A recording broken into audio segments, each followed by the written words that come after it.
It seems like the war is an important issue for people in the United States and people in San Francisco. First of all, you've said briefly, some of you, what your position is. What is the solution to the war in Iraq? And it seems like the ongoing wars that are going on around the world. I mean, what should the United States do at this point in the Middle East? Philip?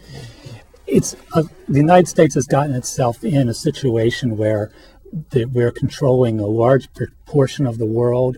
And what the situation is with 9/11 was blowback from the U.S. trying to control the entire world.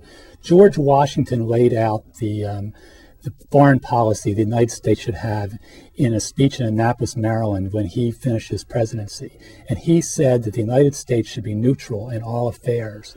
The United States should be more like Switzerland. Nobody's flying airplanes into the towers in Switzerland. So we should have a neutral nation. We should bring all our soldiers back, not just from Iraq, but from all 120 countries that we occupy. It's actually more than that.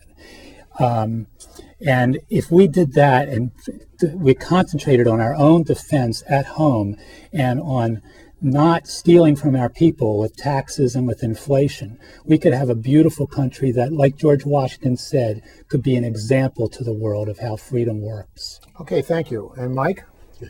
I was in uniform when a very bold Democrat president stood on the steps of the White House and said, "We will pay any price, we will bear any burden to assure the survival of freedom."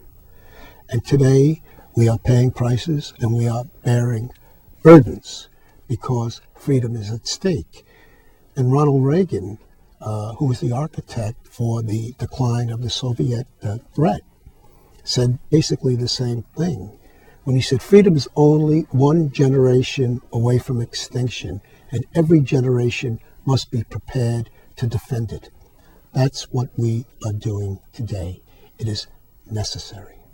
Okay, thank you. And Chrissy? Well, right now the United States consumes 47% of the world's resources, and we're clearly heading towards peak oil. And I firmly believe that our intervention in the invasion of Iraq and the bombing of Lebanon are all related to our needing oil. We are, as some of our members of the administration actually have said, we are addicted to oil, and that is the basis for a lot of these incursions around the world. We want to maintain our hegemony around the world, and I think that we should bring the troops home as soon as possible. I would set a deadline in 6 months and start working towards that.